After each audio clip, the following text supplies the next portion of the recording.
তিথি তার বান্ধবী সোমার সঙ্গে শপিং করতে বেরোয়, কিন্তু হঠাৎ করে বৃষ্টি শুরু হলে তিথি তার বান্ধবী সোমার বাড়িতে গিয়ে আশ্রয় নেয়। সেদিন প্রচন্ড পরিমাণে বৃষ্টি হওয়ায় তিথি দুপুরবেলা বাড়ি ফিরতে পারে না, তাই তিথিকে সোমাদের বাড়িতেই লাঞ্চ করতে হয়। সেদিন সোমা লাঞ্চে অনেক বেশি করে মাখন দেওয়া বাটার চিকেন, বাটার পরোটা এবং স্পেশাল মাখন দেওয়া লাড্ডু পরিবেশন করে। বা সোমা, তুই যে এত ভালো রান্না করতে পারিস আমি তো আগে জানতাম না। রান্নায় বেশি করে মাখন দেওয়ার জন্য খেতে আরো ভালো লাগছে। আমি ভাবলাম তোর হয়তো আজকের রান্না পছন্দ হবে না, কিন্তু তোর এই খাবারগুলো ভালো লেগেছে শুনে আমারও খুব ভালো লাগলো। আসলে আজকে আমি ভুলবশত অনেক বেশি করে রান্না করে ফেলেছি। আমাদের বাড়িতে কেউ আর এই খাবারগুলো খাবে না। তোর যদি এই খাবারগুলো ভালো লেগে থাকে তাহলে আমি তোকে প্যাক করে দিচ্ছি, তুই বাড়িতে নিয়ে যা। সোমার কথা শুনে তিথি খুবই খুশি হয়। কিছুক্ষণের মধ্যে বৃষ্টি থেমে গেলে সোমা তিথিকে বেশি করে মাখন দেওয়া বাটার চিকেন, বাটার পরোটা এবং লাড্ডু প্যাক করে দেয়। তিথি বাড়িতে এসে খাবারগুলো মজা করে খেয়ে নেয়। আসলে তিথি এই প্রথমবার সোমাদের বাড়িতে যায়। সোমা দেখতে খুবই সুন্দরী এবং স্লিম ছিল। সোমাকে দেখে যে কেউ একেবারে সিনেমার নায়িকা বলে মনে করতে পারে। আজকে আমি সোমার বিউটি সিক্রেট বুঝতে পারলাম। ও সব থেকে বেশি মাখন খায়। মাখন খায় বলে ওর গায়ের রং মাখনের মতো, আর মাখন খেয়ে সোমা এরকম স্লিম থাকে। এবার থেকে আমিও প্রত্যেকদিন বেশি বেশি করে মাখন খাবো, তাহলে আমিও সোমার মতো দেখতে সুন্দর হয়ে যাব। কিছুদিন পরেই আমার বিয়ে, আমাকে এখন থেকে সুন্দর হওয়ার জন্য চেষ্টা করতে হবে। সেদিনের পর থেকে তিথি প্রত্যেক দিন খাবারে বেশি করে মাখন মিশিয়ে খেতে শুরু করে। এভাবে দেখতে দেখতে এক সপ্তাহের মধ্যেই তিথির বিয়ে হয়ে যায় এবং তিথি শ্বশুর বাড়িতে চলে যায়। শ্বশুর বাড়িতে যাওয়ার সময় তিথি বাপের বাড়ি থেকে অনেক বেশি বেশি মাখনের জার শ্বশুর বাড়িতে নিয়ে যায়।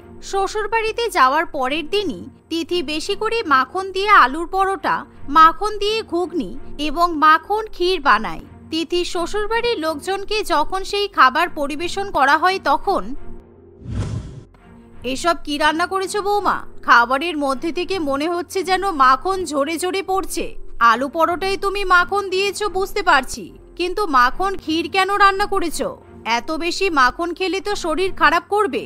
রান্নায় সামান্য স্বাদ এবং সুগন্ধের জন্য অল্প একটু মাখন দিলেই তো চলে। বৌদি, তুমি এত বেশি মাখন দেওয়া খাবার রান্না করেছো যে আমার পক্ষে এটা মোটেই খাওয়া সম্ভব নয়। আমরা খুবই স্বাস্থ্য সচেতন মানুষ। এত বেশি মাখন দেওয়া খাবার খেলে আমাকে জিমে আরো এক্সট্রা 2 ঘন্টা পরিশ্রম করতে হবে।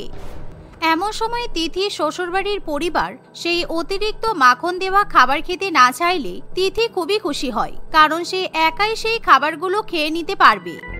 আচ্ছা ঠিক আছে, তোমরা যখন আমার বানানো মাখন দেওয়া খাবার খেতে চাইছো না, আমি তোমাদেরকে আলাদা করে লুচি আলুর দম বানিয়ে দিচ্ছি। আমি প্রথমবার এরকম মানুষ দেখলাম যারা মাখন খেতে পছন্দ করে না। যাই হোক, তোমরা না খেলে আমার আর কি করার আছে। এই বলে তিথি সবার জন্য লুচি আলুর দম রান্না করে দেয় আর নিজে মাখন দেওয়া খাবারগুলো খেতে থাকে। এভাবে তিথি শ্বশুর বাড়িতে যাওয়ার পর প্রত্যেক দিনই নিজের ইচ্ছা মতো মাখন দেওয়া মাছ, মাখন ভাত, বাটার, মাটন ইত্যাদি বানায় আর তার পরিবারকে সাধারণ খাবার রান্না করে দেয়।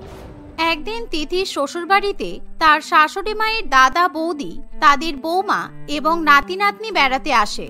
সেদিন তিথি সবার জন্য ভেজ পোলাও, চিকেন কষা, মাটন ডাক বাংলো, মাটন বিরিয়ানি এবং রায়তা রান্না করে। কিন্তু সে নিজের জন্য বেশি বেশি মাখন দিয়ে লাচ্ছা পরোটা, মাখন দিয়ে ডিম কষা এবং মাখন দিয়ে মাটন ভোনা রান্না করে। ঠিক এমন সময় শর্মা দেবীর দাদার 5 বছরের নাতি রাজু খেলতে খেলতে রান্নাঘরে ঢুকে পড়ে। তখনই হঠাৎ করে তিথির একটা ফোন কল আসে, তাই সে রান্নাঘর থেকে বাইরে বেরিয়ে যায়। এমন সময় রাজু রান্নাঘরে খেলতে খেলতে গ্যাসের পাশে মাখনের জারগুলো দেখতে পায়। এটা কি সুন্দর নরম নরম লাগছে, ঠিক একদম আমার স্লাইমের মতো। কিন্তু আমি তো বাড়ি থেকে স্লাইম আনতে ভুলে গেছি, তাই এই হলুদ রঙের নরম জিনিসটা নিয়েই খেলবো। এই মনে করে রাজু মাখনের জার থেকে মাখন নিয়ে রান্নাঘরে মাখাতে শুরু করে। একটা মাখনের জার শেষ হয়ে গেলে সে আরেকটা মাখনের জার নিয়ে খেলতে থাকে। কিছুক্ষণ পর তিথি রান্নাঘরে ঢুকে দেখে রাজু তার সমস্ত মাখনের জার খালি করে ফেলেছে আর রান্নাঘরে সব জায়গাতে মাখন লাগানো আছে, যা দেখে তিথি ভীষণই রেগে যায় আর রাজুকে ঠাসিয়ে একটা চড় মারে। বৌমা, আমি বুঝতে পারছি রাজু তোমার মাখন নষ্ট করে দিয়েছে, কিন্তু তাই বলে তুমি এইটুকু বাচ্চাকে এরকম মারধর করবে? তোমার কিন্তু এটা করা একদমই উচিত হয়নি। আমার দাদা বৌদিরা প্রথমবার বাড়িতে বেড়াতে এলেন, তোমার এরকম ব্যবহার দেখে ওরা খুব কষ্ট পেয়েছেন। দেখুন, আমাকে যা বলবেন আমি তাই শুনবো, কিন্তু আমার মাখন নষ্ট করলে আমি কাউকে ছেড়ে কথা বলবো না। সেটা বড় হোক, বুড়ো হোক আর বাচ্চাই হোক না কেন, বাচ্চাদেরও তো শেখা উচিত, না বলে কারো জিনিসে হাত দিতে নেই। এই বলে তিথি রাগ করে নিজের ঘরে চলে যায়। পরের দিন সরমা দেবী রান্নাঘরে চা করতে গিয়ে দেখে রান্নাঘরে চা, চিনি, দুধ কিংবা চাল, ডাল, আটা, ময়দা কিছুই নেই। সেই সময় বাড়িতে ছেলে সুব্রত কিংবা তার বোন পৃথা কেউ না থাকায় সরমা দেবী তার বৌমা তিথিকে 1000 টাকা দিয়ে বলে, বাড়িতে চাল, ডাল, আটা, ময়দা, তেল কিছুই নেই, সব সবজি রেশন শেষ হয়ে গেছে, তুমি বাজার থেকে চাল, ডাল, রেশন কিনে নিয়ে এসো। এই তো কিছুদিন আগেই তো রেশন কেনা হয়েছিল, এত তাড়াতাড়ি কি করে শেষ হয়ে গেল সেটাই তো বুঝতে পারছি না। বুঝতে পারবেন কি করে? কালকেই তো রাত্রিবেলা আমি রান্নাঘরের সমস্ত রেশন ডাস্টবিনে ফেলে দিয়েছি। আমি যদি আমার প্রিয় খাবার মাখন খেতে না পারি তাহলে আপনাদেরকেও না খেয়ে থাকতে হবে। এই ভেবে তিথি বাজারে গিয়ে রেশন না কিনে ঘি এবং মাখনের দোকানে চলে যায়।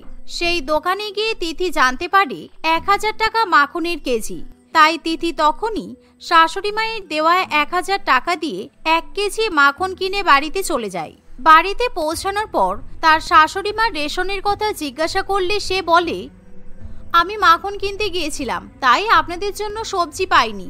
আমি মাখন না কিনে আনলে আমার তো আজকে খাওয়াই হতো না। কালকে তো আপনাদের নাতি মাখন নষ্ট করে দিল, তাই সারাদিন আমি ঠিক করে খাবারই খেতে পারিনি। সেদিকে আপনাদের কি কোনো খেয়াল আছে? কিন্তু বৌমা, তুমি শুধু মাখন খেয়ে তো থাকতে পারবে না, তোমাকে তো ডাল, ভাত, রুটি, তরকারি এসব খেতেই হবে। তাই তুমি অল্প করে মাখন কিনতে পারতে আর বাকি টাকা দিয়ে রেশন কিনে নিয়ে আসতে পারতে। এখন বাড়িতে কি রান্না করা হবে? আমার অসুবিধা নেই, আমি কাঁচা মাখন খেয়ে নিতে পারবো। আপনাদের যদি অসুবিধা হয় তাহলে আপনারা ডাল, ভাত, রুটি খান। আমার প্রধান খাবার হলো মাখন। ডাল, ভাত, রুটি ছাড়াও আমি থাকতে পারবো, কিন্তু মাখন না খেয়ে আমি থাকতে পারবো না। তিথির কথা শুনে তার শাশুড়ি মা বড্ড অবাক হয়। তখনই তিথি ব্যাগ থেকে মাখন বের করে কাঁচা মাখন খেতে খেতে নিজের ঘরে চলে যায়। এমন সময় তার শাশুড়ি মা কিছু না বলে নিজে আবার বাজারে গিয়ে শাকসবজি, আনাজ কিনে নিয়ে আসে। এভাবেই কিছুদিন কাটে। এখনো পর্যন্ত তিথি প্রত্যেকদিন নিজের খাবারে বেশি বেশি করে মাখন দিয়ে রান্নাবান্না করে। একদিন তিথির স্বামী সুব্রত বলে, শোনো, আমার অফিস থেকে একটা ডিনার পার্টির আয়োজন করা হয়েছে, সেখানে সমস্ত কলিগদের সাথে তাদের ওয়াইফরাও আসবে, তাই আমিও চাই তুমি আমার সঙ্গে ডিনার পার্টিতে চলো।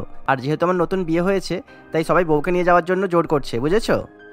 এই কথা শুনে তিথি খুবই খুশি হয়। কিছুক্ষণের মধ্যেই তিথি এবং সুব্রত পার্টিতে গিয়ে পৌঁছায়।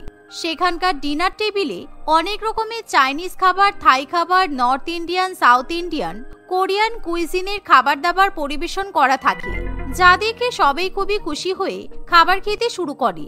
এমন সময় তিথি নিজের ব্যাগ থেকে একটা মাখনের জার বার করে। সে কোরিয়ান রামেন নুডলসের সঙ্গে মাখন মিশিয়ে খেতে শুরু করে, যা দেখে সুব্রতর বস এবং অফিস কলিগরা ভীষণ পরিমাণে অবাক হয়। সবাই তিথির উপর হাসাহাসি করতে শুরু করে। একি বৌদি, তুমি হট নুডলসের সঙ্গে মাখন মিশিয়ে খাচ্ছ কেন? কোরিয়ান নুডলস চিজ দিয়ে খেতে হয়, কিন্তু মাখন দিয়ে কাউকে প্রথমবার খেতে দেখলাম, তাও আবার তুমি কাঁচা ঠান্ডা মাখন এভাবে নুডলসের সঙ্গে দিয়ে কিভাবে খাচ্ছ? আসলে আমার মাখন খেতে খুব ভালো লাগে। যে কোনো খাবারে মাখন মিক্স করলে তার স্বাদ 10 গুণ বেড়ে যায়। আমি বাড়িতে মাখন ছাড়া খাবার দাবার রান্না করতেই পারি না, কিন্তু বাইরে তো আর কোনো খাবারে বেশি বেশি মাখন দেওয়া থাকে না, তাই আমি বাড়ি থেকে নিজের জন্য মাখন ক্যারি করি।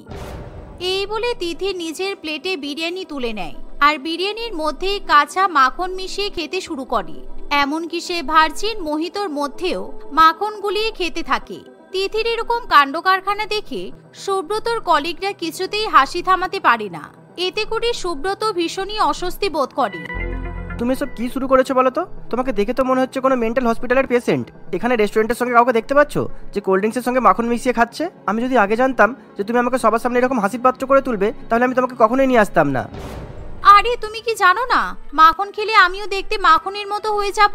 সুন্দর ফর্সা গায়ের রং, স্লিম ফিগার, খুব সুন্দর হয়ে যাব আমি। ওই তোমার কলিগদের বউয়েরা যেরকম সুন্দর সেরকম সুন্দর হব। ওদেরকে জিজ্ঞাসা করো, ওরাও কিন্তু লুকিয়ে লুকিয়ে মাখন খায়, কিন্তু কেউ তোমাকে বলবে না। তিথির কথা শুনে সুব্রত বুঝতে পারে তার বউ একটা আস্ত পাগল। তাই সে বেশি কথা না বাড়িয়ে তখনই নিজের বউকে নিয়ে বাড়িতে ফিরে আসে। বাড়িতে এসেও সুব্রত তিথিকে অনেক বকাবকি করে, কিন্তু তিথির তাতে কিছু যায় আসে না। এভাবেই দেখতে দেখতে এক সপ্তাহ কাটে, কিন্তু প্রত্যেকদিন এভাবে প্রচুর পরিমাণে মাখন খাওয়ার জন্য তিথির ওজন আগের তুলনায় অনেকটা বেড়ে যায়। তিথি আগে যেরকম ছিল এখন সে তার থেকেও অনেক বেশি মোটা হয়ে যায়। এরই মধ্যে হঠাৎই একদিন এক শপিং মলে তিথির সঙ্গে তার পুরানো বান্ধবী সোমার দেখা হয়। তিথি খুবই খুশি হয় আর তার বান্ধবীকে নিজের শ্বশুরবাড়িতে নিয়ে আসে। বাড়িতে নিয়ে এসে তিথি তার বান্ধবীকে অনেক বেশি করে মাখন দেওয়া পরোটা, ফ্রাইড রাইস এবং চিকেন কষা পরিবেশন করে। এ বাবা, তুই রান্নায় এত বেশি মাখন দিয়েছিস কেন? আমি এই রান্না একদমই খেতে পারছি না। তাছাড়া আমি এখন রোগা হওয়ার জন্য ডায়েট করছি। শাকসবজি, সিদ্ধ খাবার দাবার ছাড়া আমি এখন কিছুই খাই না, তাই এগুলো আমি খেতে পারবো না। তুই প্লিজ কিছু মনে করিস না, কেমন? সোমার কথা শুনে তিথি একেবারে আকাশ থেকে পড়ে। তুই শাকসবজি, সিদ্ধ খাবার খাচ্ছিস মানে? তুই তো আগে অনেক বেশি করে মাখন দেওয়া খাবার খেতিস, এখন তাহলে হঠাৎ করে ডায়েট করছিস কেন? তোর দেখেই তো আমি মাখন খাওয়া শুরু করেছিলাম। সেই তোদের বাড়িতে বেশি করে মাখন দেওয়া বাটার চিকেন আর পরোটা খাওয়ার পর থেকে আমার মাখন খেতে খুব ভালো লাগে। আমি তো ভেবেছিলাম তুই স্লিম থাকার জন্য মাখন খাস। তিথির কথা শুনে সোমা জোরে জোরে হেসে ওঠে। তুই কি পাগল হয়ে গেছিস? কোনো মানুষ স্লিম থাকার জন্য মাখন খেতে পারে বলে তোর মনে হয়? ওই জন্যই ভাবি তুই হঠাৎ করে এত মোটা হয়ে গেলি কি করে। প্রত্যেকদিন মাখন খাওয়ার জন্য তোর এরকম দশা হয়েছে। আসলে তুই যেদিন আমাদের বাড়িতে গিয়েছিলি সেদিন তো আমার মা বাবা কেউ বাড়িতে ছিল না, তাই রান্নাবান্না আমিই করেছিলাম। আমি তো খুব বেশি রান্নাবান্না করতে পারি না, তাই রান্নায় ভুল করে আমি বেশি মাখন দিয়ে ফেলেছিলাম। আর মা যাতে বাড়িতে ফিরে এসে আমাকে বকাবকি না করে তাই জন্য আমি ওই মাখন দেওয়া সব খাবারগুলো তোকে প্যাক করে দিয়ে দিয়েছিলাম। আমার বাড়িতে আমরা কেউই বেশি ঘি কিংবা মাখন জাতীয় খাবার খাই না। সোমার কথা শুনে তিথি নিজের দিকে তাকিয়ে দেখে সে সত্যি অনেক মোটা হয়ে গেছে। সেদিনের পর থেকে তিথি মাখন খাওয়া ছেড়ে দেয় আর স্বাস্থ্যকর খাবার খেতে শুরু করে। তিথি আর কখনোই মাখন নিয়ে পাগলামি করে না। তিথির এরকম পরিবর্তন দেখে তার পরিবারও খুবই খুশি হয়। কি অপয়া মেয়ে দেখেছো শুধু? আমাকে মুরালি বাবা আগেই বলেছিল এই মেয়ে আমাদের জন্য অপয়া। মা, কি হলোটা কি তোমার? এরকম ভাবে হসপিটালে তুমি তোমার বৌমাকে উল্টোপাল্টা কথা শোনাচ্ছ কেন? লোকজন কি বলবে? কি করব বল, আমার তো মাথা গরম হয়ে গেছে এই বাচ্চাটার মুখ দেখার পর। কত আশা করেছিলাম আমাদের পরিবারের প্রথম সন্তান ছেলে হবে, আমার বংশধরকে আমি দেখতে পাবো। তা নয়, তোর বউ একটা মেয়েকে জন্ম দিয়ে বসে আছে। মা, দয়া করে আপনি আমাকে কথা শোনাবেন না। কার ছেলে হবে কার মেয়ে হবে এটা সম্পূর্ণ উপরওয়ালার হাতে আছে, মানুষের হাতে নয়। আর আমার কাছে ছেলে মেয়ে সবই সমান। তুমি একদম তোমার মুখ খুলবে না বলে দিলাম। তোমার এই অপয়া মুখ দেখার আমার কোনো ইচ্ছা নেই। বারবার করে বলেছিলাম আমি যা যা বলছি সেগুলো শোনো। আমার তো কোনো কথাই শোনোনি তুমি। আমার কথা শোনোনি বলেই তোমার আজকে মেয়ে হয়েছে। মা, তুমি একটু শান্ত হও। এবার মেয়ে হয়েছে তাতে কি হয়েছে? এরপরের বার তো ছেলে হতেও পারে। এমন তো নয় যে মনিকার মা হতে পারবে না। তুমি একটু শান্ত হয়ে বসো তো, আমার কিছু কাজ আছে হসপিটালে, সেগুলো করতে দাও। রাহুলের কথা শুনে পাপিয়া দেবী হসপিটালের একটি বেঞ্চের উপর গিয়ে বসে পড়ে, যেখানে অন্যান্য আরো মহিলা এবং পুরুষেরা বসেছিল। পাপিয়া দেবী রাগের চোটে নিজের মনে একা একাই গজগজ করতে থাকে। খেয়ে দিয়ে কাজ নেই, এখন আবার 1 বছর অপেক্ষা করতে হবে। 1 বছর পর আমি আবার আমার নাতির মুখ দেখতে পাবো। কিন্তু এই বাচ্চা মেয়েটাকে কি করা যায়? আমার তো ওকে বাড়িতে নিয়ে যেতেই ইচ্ছে করছে না। এই যে আপনাদের কারোর বাচ্চার প্রয়োজন, কারোর বাচ্চা লাগবে? পাপিয়া দেবীর কথা শুনে সেখানে উপস্থিত সকলেই অবাক হয়ে যায়। আপনার লজ্জা করে না কাকিমা? এই বয়সে আপনি প্রেগনেন্ট হয়ে বসে আছেন। বাচ্চাটাকে যখন জন্ম দিয়ে মানুষ করতে পারবেন না তাহলে প্রেগনেন্ট হতে গেলেন কেন? এখনো বাচ্চা হলো না আর বাচ্চাটা লোকজনকে দান করার কথা ভাবছেন? না না, আমার তো মনে হয় আপনি বাচ্চা বিক্রি করার ধান্দা করছেন। অনেকেই তো আছে বাচ্চা জন্ম দিয়ে বিক্রি করে টাকা ইনকাম করে। আরে কি বলছেন কি আপনারা? আমাকে দেখে কি প্রেগনেন্ট বলে মনে হচ্ছে? আমি মোটা বলে আমার পেটটা ফোলা, তার মানে এই নয় যে আমি বুড়ো বয়সে প্রেগনেন্ট হয়েছি। আমার বৌমার মেয়ে হয়েছে আর আমার ছেলে দরকার ছিল, তাই আমি বাচ্চা মেয়েটাকে দান করব বলে ঠিক করেছি। আপনি কি মানুষ বলুন তো? আমি এখনো পর্যন্ত 9 বছর ধরে হসপিটালে আসা যাওয়া করছি শুধুমাত্র একটা বাচ্চার আশায়। ছেলে হোক বা মেয়ে হোক কিচ্ছু যায় আসে না, বাচ্চা সবার কপালে থাকে না। এটা তো ভাগ্যের ব্যাপার।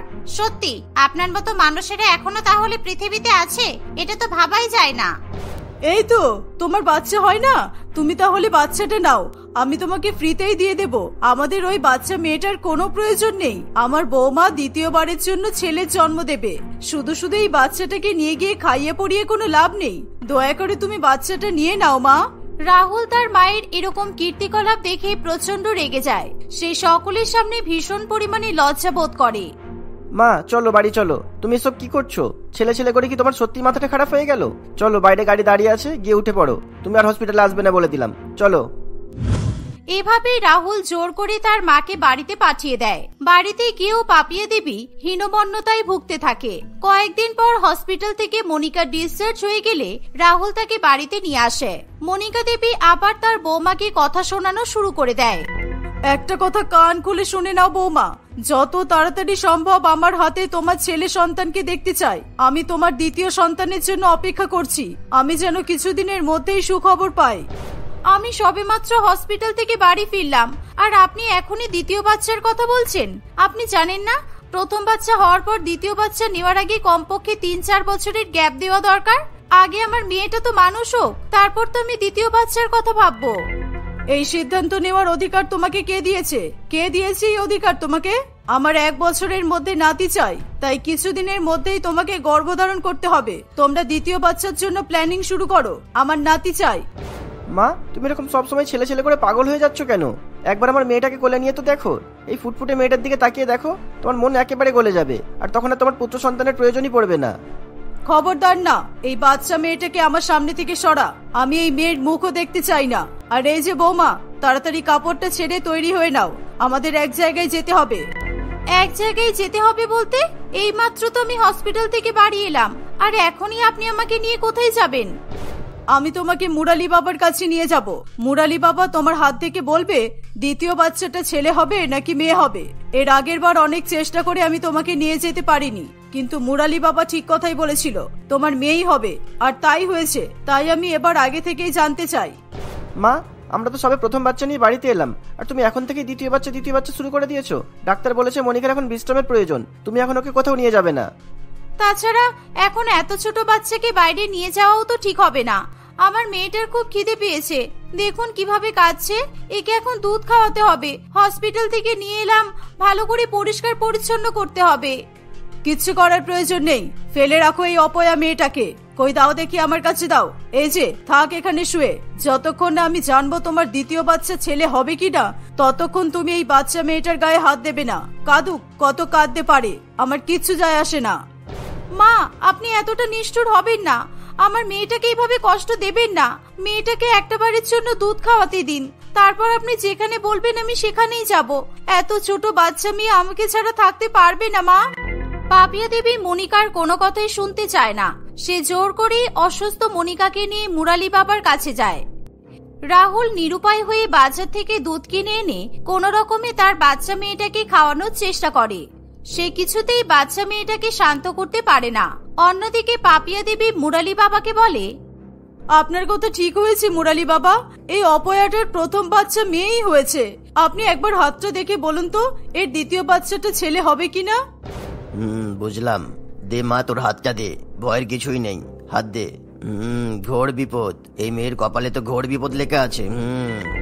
কি বলছেন কি বাবা? বিপদ বলতে আপনি কোন বিপদের কথা বলছেন? আমার বৌমার কি দ্বিতীয় বাচ্চাটা আবার মেয়ে হবে? এর হাত থেকে তো সেটাই বুঝতে পারছি, কিন্তু তোমরা যদি চাও এর দ্বিতীয় বাচ্চা পুত্র সন্তান হোক, তাহলে তোমাকে আমি যা বলবো সেগুলো করতেই হবে। আর এর উপায়ও আমি তোমাদেরকে বলতে পারবো, তবে তার আগে 10,000 টাকা এনে রাখ। পাপিয়া দেবী কোনো কিছু চিন্তা না করেই 10,000 টাকা সাধু বাবার সামনে রেখে দেয়। এবার আমি যা বলছি ভালো করে শোন। তুই যদি চাস তোর বৌমার দ্বিতীয় বাচ্চা ছেলে হোক, তাহলে মনিকাকে ওর প্রথম বাচ্চার ধারে কাছে ঘেঁচতে দিলেও চলবে না। মনিকা যেন ওই বাচ্চা মেয়েটার মুখও দেখতে না পাই। ওই মেয়েটা তোদের পরিবারের জন্য খুবই অপয়া, তাই ওর থেকে মনিকাকে দূরে থাকতে হবে। এ আপনি কি বলছেন? আমার বাচ্চার বয়স মাত্র 7 দিন। ওইটুকু বাচ্চা মেয়েকে আপনারা তার মায়ের থেকে আলাদা করতে চাইছেন? আমি আমার মেয়েকে ছাড়া কিছুতেই বাঁচতে পারবো না। যাই হয়ে যাক না কেন, আমার থেকে আমার মেয়েকে কেউ আলাদা করতে পারবে না। আমার ছেলে চাই না। চুপ করে বসো বৌমা, বাবার মুখে মুখে একদম কথা বলবে না। বাবা যা বলছে তোমাকে সবটাই শুনতে হবে। বাবা আর কি করতে হবে বলুন? আমি বাচ্চা মেয়েটাকে আমার বৌমার ধারে কাছেও ঘেঁষতে দেব না। দরকার পড়লে ওকে আমি মানুষ করব। ঠিক আছে, আমি কিছু খাবার আর কিছু ফলের নাম বলে দিচ্ছি। এই খাবারগুলো ছাড়ার অন্য কোনো খাবার তোর বৌমাকে খেতে দিবি না। এই খাবারগুলো খেলেই তোর বৌমার দ্বিতীয় পুত্র সন্তান হবে। খবরদার অন্য কোনো খাবার যেন মুখেও না দেওয়া হয়। সাধু বাবার সমস্ত কথা শোনার পর পাপিয়া দেবী তার বৌমাকে নিয়ে বাড়িতে ফিরে আসে। মনিকা ক্রমাগত শুধু কাঁদতেই থাকে। বৌমা যাও, নিজের ঘরে যাও। আজকের পর থেকে যতদিন না তোমার দ্বিতীয় বাচ্চা হচ্ছে, তুমি তোমার ঘর থেকে বাইরে বেরোবে না, আর তুমি তোমার মেয়ের মুখও দেখতে চাইবে না। মা, এসব আবার কি শুরু করলে নতুন করে? ওই ভণ্ড সাধু বাবাটা আবার কি বললো তোমাকে? তুই চুপ করে থাক। যা করার এখন আমাকেই করতে হবে। আমি একজন কাজের মাসিকে দেখছি তোদের এই বাচ্চা মেয়েটাকে মানুষ করার জন্য। বৌমা এই মেয়েটার থেকে দূরে থাকলে তবেই বৌমার দ্বিতীয় সন্তান ছেলে হবে। পাপিয়া দেবী জোর করে মনিকাকে তার ঘরে নিয়ে গিয়ে বন্দি করে। কিছুক্ষণ পরে সাধু বাবার বলে দেওয়া কিছু খাবার যেমন আলু সিদ্ধ, টমেটো এবং কলা নিয়ে পাপিয়া দেবী মনিকার কাছে আসে। নাও বৌমা, এগুলো ঝটপট খেয়ে নাও। আজকের পর থেকে তোমাকে শুধু এই খাবারই খেতে হবে। তুমি আর অন্য কোনো খাবার খেতে পারবে না। তাড়াতাড়ি খাও, না হলে খাবারগুলো তোমার মুখে ঠুসে দিতে আমি বাধ্য হব। এইভাবেই পাপিয়া দেবী দিনের পর দিন মনিকার উপর অত্যাচার করতে থাকে। মনিকা দিনরাত তার বাচ্চা মেয়ের জন্য কান্নাকাটি করত। পাপিয়া দেবী যে কাজের মাসিকে রেখেছিল সে বাচ্চা মেয়েটা ঠিকঠাক ভাবে দেখাশোনা করত না। সেই জন্য বাচ্চা মেয়েটা দিনরাত কান্নাকাটি করত। মনিকা ছটফট করত তার মেয়ের কাছে যাওয়ার জন্য, কিন্তু পাপিয়া দেবী কিছুতেই মনিকাকে ঘরের বাইরে বেরোতে দিত না। এভাবেই কয়েকদিন পর মনিকা আবার গর্ভবতী হয়। মনিকা আবার গর্ভবতী হয়েছে শুনে পাপিয়া দেবী বেজায় খুশি হয়। সে 1 মাস পর পর তার বৌমাকে মুরালি বাবার কাছে নিয়ে যেতে থাকে। সেই সাথে সে নানান রকমের আচার নিয়ম পালন করে। আমি আর অপেক্ষা করতে পারছি না বৌমা। কবে যে আমি আমার নাতির মুখটা দেখতে পাবো সেই আশাতেই বসে আছি। আর তুমি বসে আছো কেন? এগুলো খাচ্ছ না কেন? বেশি করে খাও। রোজ রোজ এই আলু, কলা আর টমেটো খেতে ভালো লাগে না। আর তাছাড়া সবসময় কি খাওয়া যায়? আপনি আমাকে অন্য খাবার খেতে দিন, আমি এগুলো খাবো না। তোমাকে শুধু এই খাবারই খেতে হবে, তবেই তো তোমার দ্বিতীয় সন্তান ছেলে হবে। নাও নাও, খেতে থাকো। মুরালি বাবা বলেছে পেট ফাঁকা রাখা যাবে না, সব সময় পেট ভর্তি রাখতে হবে। এভাবেই 9 মাস কেটে যায়। মনিকা তার দ্বিতীয় বাচ্চার জন্ম দেয়। এবার মনিকার পুত্র সন্তানই হয়। পাপিয়া দেবী আনন্দে পাড়া প্রতিবেশী, আত্মীয় স্বজন সকলকে মিষ্টি বিতরণ করে। সেই সাথে মুরালি বাবাকে অনেক অনেক টাকা এবং আরো দামি দামি উপহার দেয়। কিন্তু মনিকা কিংবা রাহুল কেউই খুশি হতে পারে না। মা, আপনার মনের ইচ্ছা তো পূরণ হয়েছে। এবার আমার মেয়েটাকে আমার কাছে দিন। ওকে একবার দেখার জন্য আমার মনটা ছটফট করছে। তুমি কি পাগল? তোমার এত সুন্দর ফুটফুটে একটা ছেলে হয়েছে, একে নিয়ে তোমার সুখ হচ্ছে না? সে ওই মেয়েটার দিকেই তোমার মন পড়ে আছে। তুমি একসাথে দুটো বাচ্চাকে সামলাতে পারবে না। তোমার মেয়েকে সামলাতে গিয়ে তুমি তো আমার নাতির ক্ষতি করবে। আমার নাতিটা আগে ভালো মতো বড় হোক, একে ঠিক সময়ে দুধ খাওয়াবে, ঠিক মতো খেয়াল রাখবে। 2-3 বছর হোক, তারপর আমার নাতি আমার কাছেই থাকবে। এইভাবেই পাপিয়া দেবী মনিকার দ্বিতীয় বাচ্চা হয়ে যাওয়ার পরও তার উপর অত্যাচার করতে থাকে। একদিন সে মনে মনে ঠিক করে, এবার আমার কাজটা সেরে নিতে হবে। সাধু বাবু বলেছে বাড়িকে বিপদমুক্ত করতে হলে ওই বাচ্চা মেয়েকে এই বাড়ি থেকে দূর করতে হবে। এটাই সুযোগ। এখন আমার ছেলে বাড়িতে নেই, বাচ্চা মেয়েটাকে এখন সাধু বাবার কাছে দিয়ে আসি। সাধু বাবা যা করার করবে, আমার দেখার কোনো দরকার নেই। এই বলে পাপিয়া দেবী লুকিয়ে লুকিয়ে বাচ্চা মেয়েটাকে নিয়ে সাধু বাবার কাছে যায়। এই নিন বাবা, আমি এই মেয়েটাকে আপনার কাছে নিয়ে এসেছি। আপনি এবার যা করার করুন, শুধু আমার বাড়িটাকে বিপদমুক্ত করে দিন আর আমার নাতির মঙ্গল কামনা করুন। ঠিক আছে, বাচ্চাটাকে এখানে রেখে তুই এবার চলে যা। আর হ্যাঁ, এখান থেকে বেরোনোর পর আর কখনোই পেছন ঘুরে তাকাবি না, আর এখানে কখনো আসবিও না। তবেই তোরা সারা জীবন সুখে থাকবি। আর হ্যাঁ, বাচ্চাটা যে আমাকে দিয়েছিস এটা যেন কেউ জানতেও না পারে, তা না হলে কিন্তু খুব বিপদ হয়ে যাবে। সাধু বাবার কথা শুনে পাপিয়া দেবী সেখান থেকে চলে যেতে যায়। কিন্তু তখনই সেখানে রাহুল এবং মনিকা পুলিশ বাহিনী নিয়ে উপস্থিত হয়। পুলিশকে দেখে সাধু বাবা প্রচন্ড ভয় পেয়ে যায়। আপনি জানেন আপনি কত বড় ক্ষতি করতে যাচ্ছিলেন? ওই ভণ্ড সাধু বাবা একজন বড় ক্রিমিনাল। এরকম ভাবে মানুষদের বোকা বানিয়ে ছোট ছোট বাচ্চা মেয়েদের বিদেশে পাচার করে, বাচ্চা মেয়ে বিক্রি করার ব্যবসা চালায়। খুব বুদ্ধি করে ভণ্ড সাধু বাবা আপনাদেরকেও ফাঁদে ফেলেছিল। পুলিশের কথা শুনে সাধু বাবা সেখান থেকে পালানোর চেষ্টা করে, কিন্তু পুলিশ বাহিনী সাধু বাবাকে পাকড়াও করে। সাধু বাবাকে মারধর করতেই সে সমস্ত সত্যি কথা স্বীকার করে। এ আমি কি ভুল করতে যাচ্ছিলাম? বৌমা, তুমি আমাকে ক্ষমা করে দাও। আমি এই ভণ্ড লোকটার জন্য তোমার উপরে অনেক অত্যাচার করেছি। ছেলের আশায় আমি অন্ধ হয়ে গিয়েছিলাম। সত্যি বৌমা, তুমি ঠিকই বলেছিলে, কারো ছেলে হবে নাকি মেয়ে হবে এটা সম্পূর্ণ উপরওয়ালার হাতে। আমাকে তোমরা ক্ষমা করে দাও। এই না বৌমা, তোমার মেয়েকে আমি তোমার কোলে তুলে দিলাম। আপনাকেও আমাদের সঙ্গে যেতে হবে। বধূ নির্যাতন করা আপনার বের করছি, চলুন। না স্যার, আপনি আমার শাশুড়ি মাকে ছেড়ে দিন। আমার শাশুড়ি মায়ের কোনো দোষ নেই। এই ভণ্ড সাধু বাবাই আমার শাশুড়ি মায়ের মাথাটা নষ্ট করেছিল। এনার প্রতি আমার কোনো অভিযোগ নেই। এভাবেই মনিকা তার শাশুড়ি মাকে ক্ষমা করে দেয়। পাপিয়া দেবী তার ভুলের জন্য খুবই লজ্জিত ছিল। সেদিনের পর থেকে সে ছেলে মেয়েদের মধ্যে ভেদাভেদ করা সম্পূর্ণরূপে বন্ধ করে দেয়। সে তার নাতি এবং নাতনি দুজনকেই সম পরিমাণে ভালোবাসা দেয়।